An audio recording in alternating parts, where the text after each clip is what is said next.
Hello hi family, good morning. ಯಾರ್ಯಾರು ನಮ್ಮ channel ನೋಡ್ತಾ ಇದ್ದೀರಾ ಸಬ್ಸ್ಕ್ರೈಬ್ ಆಗಿ, ಲೈಕ್ ಮಾಡಿ, ಹಾಗೆ ಸಪೋರ್ಟ್ ಮಾಡಿ ಫ್ರೆಂಡ್ಸ್. ಬನ್ನಿ ಟುಡೇ ಬ್ಲಾಗ್ ತೋರಿಸ್ತೀನಿ. Good morning. ಟೀ ಕುಡಿತಾ ಇದ್ದೀನಿ. ನೆಕ್ಸ್ಟ್ ಬಂದುಬಿಟ್ಟು ಮನೆ ಕ್ಲೀನ್ ಮಾಡಿ ಪಾತ್ರೆ ಎಲ್ಲ ತೊಳೆದುಬಿಟ್ಟು ಕಸ ಹೊಡೆದು ಮತ್ತು ನೆಲ ಒರೆಸ್ತಾ ಇದ್ದೀನಿ ಇವಾಗ. ಮತ್ತು ಫ್ರೆಂಡ್ಸ್, ಜೀವನದಲ್ಲಿ ಏನೇ ಆದರೂ ತಲೆಗೆ ಹಾಕ್ಕೊಬೇಡಿ, ಇರೋದು ಮಾಡ್ತೀವಿ ನಾವು. Time is fast, life is short.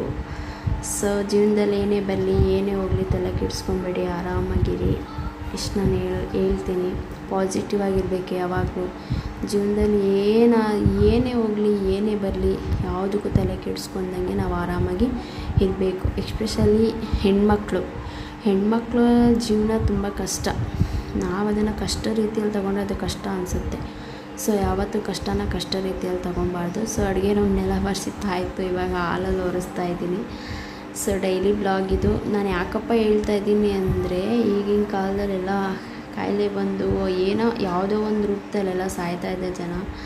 ಮಧ್ಯಾಹ್ನದ ಊಟ ಬಂದುಬಿಟ್ಟು ಬೆಳಗ್ಗೆ ತಿಂಡಿ ಬಂದುಬಿಟ್ಟು ದೋಸೆ ಮತ್ತು ಚಟ್ನಿ. ನೆಕ್ಸ್ಟು ಮಧ್ಯಾಹ್ನ ಊಟ ಬಂದುಬಿಟ್ಟು ತರಕಾರಿ ಪಲ್ಯ, ಅದಕ್ಕೆ ಹೆಗ್ ಹಾಕಿ ಮಾಡಿರೋದು ಸಖತ್ತಾಗಿತ್ತು ಫ್ರೆಂಡ್ಸ್. ನಮ್ಮ ಅಕ್ಕ ಮಾಡಿದರು. ನಮ್ಮ ಪಾಪು ಮಲ್ಕೊಂಡಿದ್ದಾನೆ, ಮಲಗಿಸ್ಬಿಟ್ಟು ನಾನು ಊಟ ಮಾಡ್ತಾಯಿದ್ದೀನಿ. ರುಚಿ ಮಾತ್ರ ತುಂಬ ಚೆನ್ನಾಗಿದೆ. ನೀವು ಒಂದು ಸಲ ಟ್ರೈ ಮಾಡಿ ನೋಡಿ. ಮಿಕ್ಸ್ ತರಕಾರಿ ಆ್ಯಂಡ್ ಮೊಟ್ಟೆ ಹಾಕಿ ಕರಿ ಮಾಡಿರೋದು ತುಂಬ ಚೆನ್ನಾಗಿತ್ತು. ಚಪಾತಿ ದೋಸೆಗೆಲ್ಲ ಸೆಟ್ ಆಗುತ್ತೆ. ಮತ್ತು ನೈಟ್ ಊಟ ಬಂದುಬಿಟ್ಟು ಮೊಸರು ತೊಗೊಂಬಂದ್ಬಿಟ್ಟು ಮಜ್ಜಿಗೆ ಮಾಡಿಬಿಟ್ಟು ಒಗ್ಗರಣೆ ಮಾಡಿದ್ದೆ.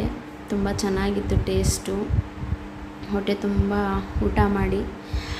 Good night friends and thank you. ಯಾರ್ಯಾರು ನಮ್ಮ ಚಾನಲ್ ನೋಡ್ತಾ ಇದ್ದೀರಾ ಲೈಕ್ ಮಾಡಿ, ಸಪೋರ್ಟ್ ಮಾಡಿ. Thank you.